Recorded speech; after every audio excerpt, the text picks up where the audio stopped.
Hello, bonjour à tous, on se retrouve aujourd'hui pour notre troisième live de la semaine pour réviser donc ce DNB 2021, donc en SVT. J'espère que les deux lives donc d'hier et d'avant-hier vous ont plu. Je rappelle que ces lives restent en ligne ensuite sur ma chaîne YouTube, donc ceux qui qui ne peuvent pas rester ou qui ne sont pas là juste à l'heure où je publie le live, il n'y a pas de souci, ça reste en ligne, vous pouvez regarder quand vous voulez et il n'y a pas d'ordre particulier pour bien comprendre toutes les notions. Donc vous pouvez le regarder, rattraper par exemple le live d'hier après ce live-ci, il n'y a aucun problème. Donc aujourd'hui on va parler des êtres vivants, de leur relation de parenté et donc d'évolution et de biodiversité. La biodiversité tout d'abord. Donc la biodiversité, on estime que la vie est apparue sur la planète Terre, donc au niveau des océans. Il y a plus de... il manque un chiffre sur mon diapo. Il y a plus de 4 milliards d'années.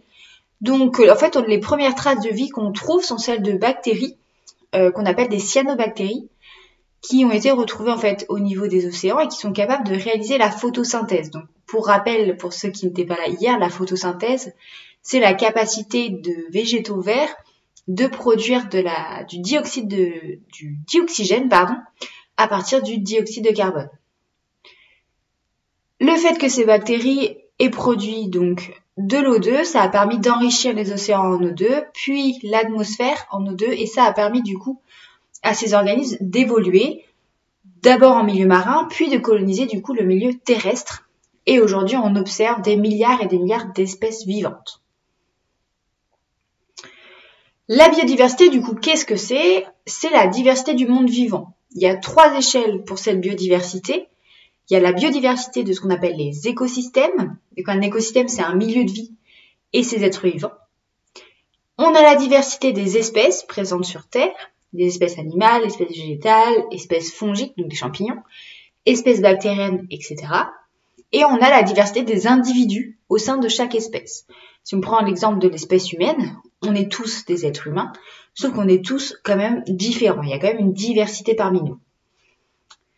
Pour rappel, définition hyper importante, une espèce, c'est un groupe d'individus qui présentent des caractéristiques communes, qui peuvent se reproduire entre eux et donner une descendance fertile.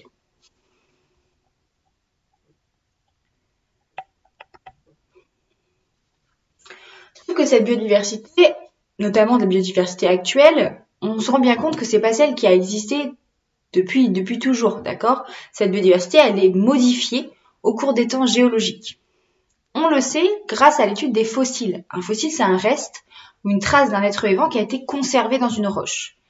Et cette étude des fossiles, donc, a permis de reconstituer la biodiversité du passé, quelles espèces existaient et à quelle époque. Et ça permet aussi de reconstituer ce qu'on appelle des paléo-environnements, ça veut dire l'environnement du passé avec leurs caractéristiques, notamment le climat, et les espèces qu'on va trouver dans cet environnement. Mais on va faire un petit point là-dessus. Les fossiles, comment est-ce que c'est quoi et comment est-ce que ça se forme? Les êtres vivants, lorsqu'ils meurent, dans certaines conditions, vont pouvoir se déposer dans ce qu'on appelle des sédiments. Sédiments, c'est un ensemble de particules qu'on va trouver, par exemple, dans le fond d'un lac ou au niveau d'un bassin, donc comme le sable, par exemple. Au fil du temps, ces êtres vivants, ils vont être recouverts. Il vaut mieux qu'ils soient recouverts assez rapidement pour que ce processus de fossilisation se mette en place. Et donc, ils vont être conservés dans ces roches qu'on appelle des roches sédimentaires. Donc, les sédiments vont s'accumuler et donc s'agglutiner entre eux pour former vraiment une roche solide. Et donc, ces êtres vivants qui vont être conservés, on appelle ça des fossiles. Et ça va être le témoin de la biodiversité du passé. Je vous ai mis un petit document ici qui est extrait du coup d'un livre de Magnard. Donc en 1, on voit qu'un animal, donc ici c'est une ammonite, animal qui meurt et qui tombe au fond de l'océan. En 2, on voit que la chair de cet animal va être décomposée, d'accord, et qu'il ne reste du coup que la coquille. Et en 3, il y a des millions d'années qui passent, les sédiments deviennent petit à petit une roche, qui forme donc une gaine autour de la coquille. Cet animal est donc devenu un fossile. Un jour peut-être, le fond de cet océan ne sera plus le fond d'un océan, mais on va le retrouver facilement dans des roches sur les côtes par exemple, sur le littoral, et donc ça va libérer, avec plein de guillemets, ce fossile et on va pouvoir l'étudier, le dater, etc. selon différentes techniques et donc réussir à savoir à quelle époque cet animal a vécu, donc à quelle époque il y avait ces ammonites. L'étude donc de ces fossiles, ça a permis d'identifier ce qu'on appelle des crises biologiques. Des crises biologiques, c'est des périodes critiques où on va observer une diminution très très importante de la biodiversité, donc on va avoir beaucoup d'espèces qui vont disparaître. Vous connaissez tous la crise qu'on appelle la crise Crétacé-Tertiaire, qui a lieu il y a 65 millions d'années et qui est responsable donc de la disparition des dinosaures notamment.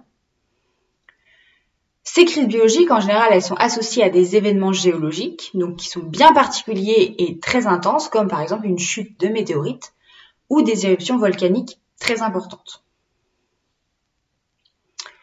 En associant les fossiles qu'on a découverts sur certaines périodes de l'histoire de la Terre, les scientifiques ont pu définir les limites des grandes périodes géologiques. Je vous ai mis sur ce diapo un document qui vous montre ces grandes périodes.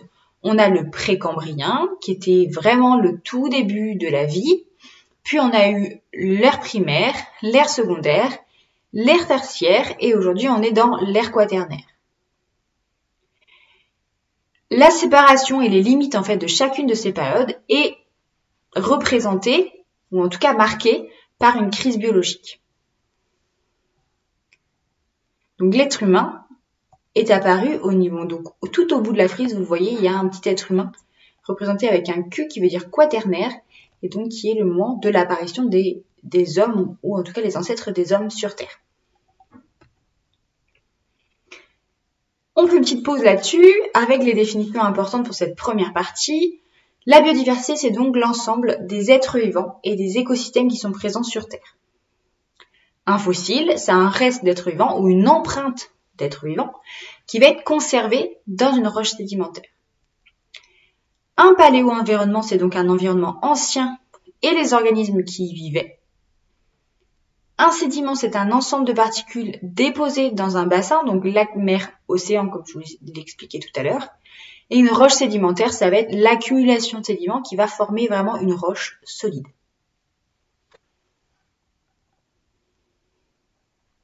Et je rajoutais, je ne l'ai pas précisé, tout à l'heure j'ai parlé de temps géologique.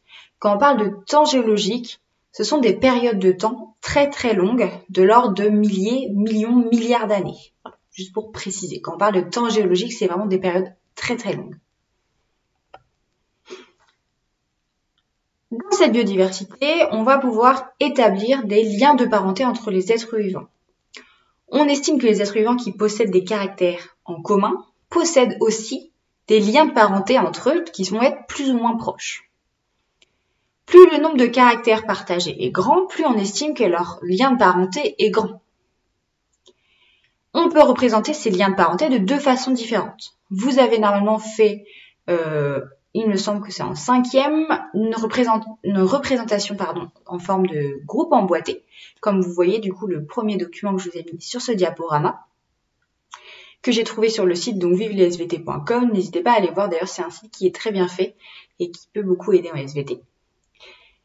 Dans cette représentation, on peut voir que les êtres vivants, donc on a un saumon, on a deux types d'oiseaux et on a un homme, qu'on a pu du coup ranger de façon à mettre en évidence les points communs qu'ils avaient entre eux. La deuxième représentation, c'est ce qu'on appelle un arbre d'évolution ou un arbre phylogénétique, qui est du coup un petit peu plus complexe. On va revenir là-dessus.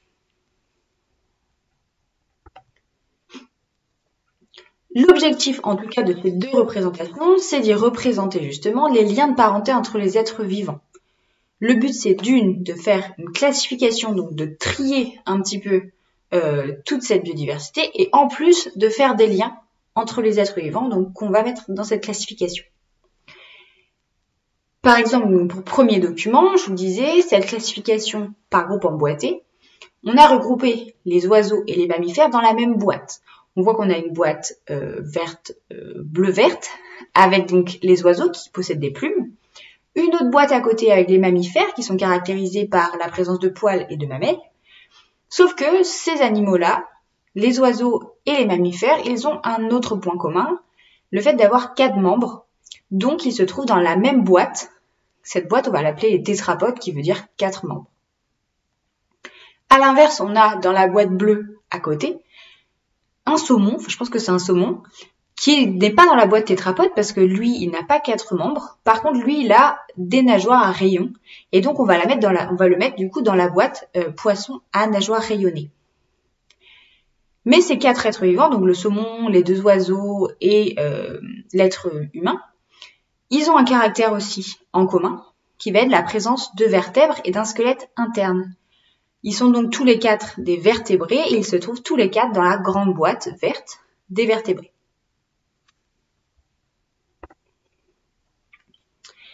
Dans le cas des arbres d'évolution, qu'on appelle du coup aussi arbres phylogénétiques, donc l'autre document que je vous ai donné, c'est un petit peu plus compliqué. C'est pour ça que vous l'avez fait normalement celui-là plutôt en 3e, alors qu'on s'arrête à la classification par groupe emboîté en 5e. Donc sur cet arbre, on y représente les espèces actuelles et les espèces fossiles, même si elles ont disparu, on les représente quand même. Sur cet arbre, ici, on a des petits carrés jaunes que vous pouvez voir. Les nœuds, on appelle ça des nœuds, ils représentent des ancêtres communs hypothétiques aux espèces qu'on va trouver du coup tout en haut des branches. La lamproie, le requin, la sardine, le crapaud, le lézard, le chat et l'homme. Ce sont les différentes espèces. Et on va créer un arbre d'évolution pour montrer les points communs, les caractères communs entre ces différents êtres vivants et donc les liens de parenté qu'on va pouvoir trouver entre eux. Les petits carrés jaunes représentent du coup des nœuds et donc des ancêtres communs hypothétiques. Ces ancêtres communs, on pense souvent qu'ils ont existé, qu'on les a retrouvés sous forme fossile, mais non. En fait, on dit qu'ils sont hypothétiques parce qu'en fait, on ne sait pas vraiment à quoi ils ressemblent. On peut juste les décrire avec les quelques caractères qui sont transmis à toutes les espèces qui ont le même ancêtre commun. Par exemple, le chat et l'homme, ils ont des points communs entre eux. Donc, ils ont un ancêtre commun hypothétique qui est représenté par le carré jaune, qui est du coup tout en haut à droite, donc qui rejoint du coup les 2 branches du chat et de l'homme. L'idéal sur l'arbre qui est représenté ici serait d'indiquer quelque chose en plus. Donc, entre chaque nœud, on pourrait ajouter le caractère nouveau qui est apparu. Donc, je n'explique pas, je ne vais pas beaucoup plus loin sur cette partie arbre d'évolution. Je vous mets dans la description de cette vidéo une vidéo que j'ai faite vraiment sur plus spécialisée sur cette classification par groupe emboîté et par arbre d'évolution, pour vous apprendre à les construire, à les compléter, à réussir à les lire, etc. Donc c'est un petit peu compliqué de le faire là comme ça en live, mais du coup je vous mets le lien de la vidéo qui peut vous aider. D'accord, n'hésitez pas à aller voir.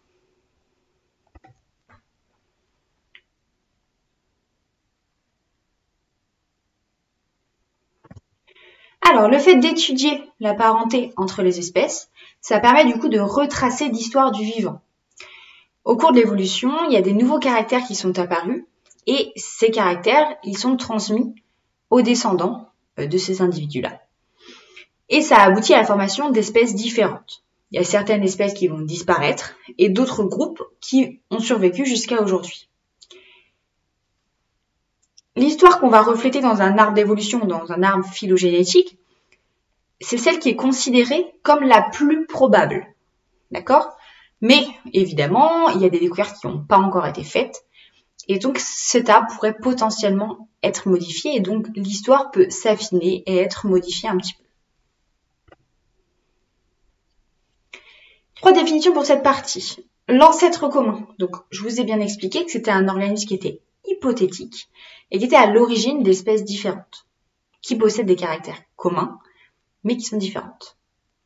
Par exemple, le chat et l'homme ont des caractères en commun, mais c'est quand même des espèces qui sont très différentes. Et donc, on peut estimer qu'ils ont un ancêtre commun hypothétique. Un caractère, on peut aussi l'appeler un attribut. C'est un fait observable chez une espèce ou un individu. Par exemple, la présence de vertèbres, c'est un caractère. Dernière définition, donc un groupe, c'est un ensemble de plusieurs espèces, sachant qu'un groupe peut en contenir d'autres. C'est pour ça qu'on parle de groupe emboîté.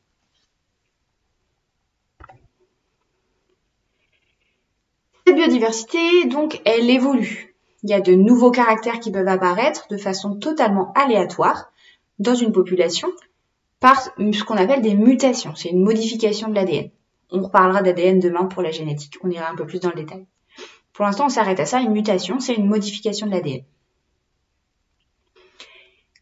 Les descendants de ces individus qui ont subi une mutation vont hériter eux aussi de cette mutation et ça peut leur apporter un avantage. Par exemple, le fait d'avoir un cou plus long pour attraper de la nourriture, une couleur plus claire pour se cacher des prédateurs, etc.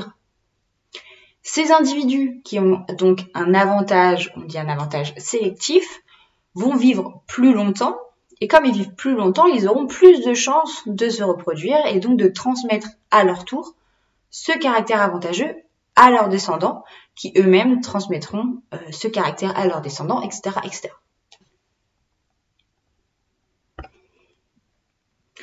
Donc, selon les conditions du milieu, les prédateurs, la nourriture, etc., certaines formes de caractères sont avantageuses. Mais je précise bien, il y en a aussi qui sont désavantageuses, on est d'accord. Donc, sont avantageuses pour les individus qui les portent. On parle de sélection naturelle. C'est ça la sélection naturelle. Elle peut être, donc cette sélection, elle peut être naturelle, donc ça va être une sélection par l'environnement. Elle peut être sexuelle, ça va être une sélection par les individus du même sexe ou de sexe opposé. Et cette sélection aussi existe sous forme artificielle qui est gérée par l'homme. L'homme va sélectionner tel ou tel individu plus apte à se reproduire, enfin pas forcément à se reproduire, mais avec des caractères plus avantageux ou en tout cas choisis par l'homme pour pouvoir se reproduire davantage.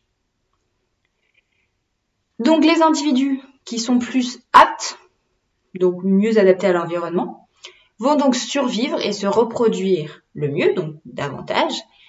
Ce caractère va donc avoir une fréquence plus importante et de plus en plus importante dans la population. On dit que cette population, du coup, elle évolue. Cette évolution de la biodiversité par sélection naturelle, on dit que c'est une théorie scientifique. Elle est fondée sur des faits, la découverte des fossiles, les observations actuelles, etc. Elle a été proposée par Charles Darwin, je vous ai mis une petite photo, mais c'était quand même en 1859, si je dis pas de bêtises, et donc elle a été complétée depuis par beaucoup de scientifiques grâce aux avancées technologiques et au progrès de la science. Aujourd'hui, cette théorie, elle est considérée comme vraie, malgré son nom de théorie, par la communauté scientifique.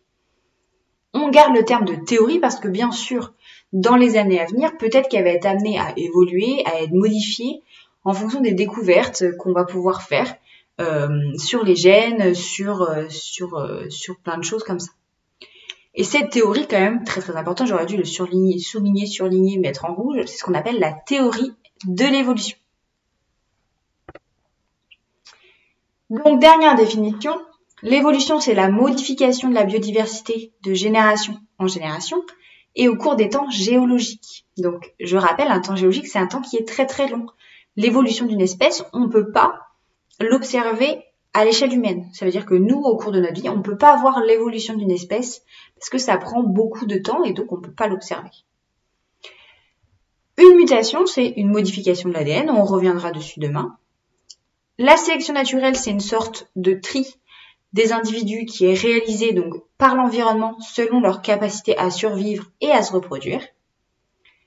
Et une théorie scientifique, c'est un ensemble d'hypothèses et de modèles, mais qui sont basés sur des faits observables et dans le but donc d'expliquer la réalité.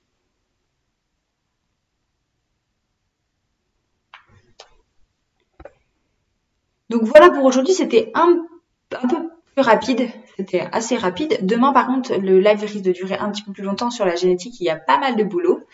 Donc voilà ce que vous devez maîtriser sur le thème donc biodiversité et évolution.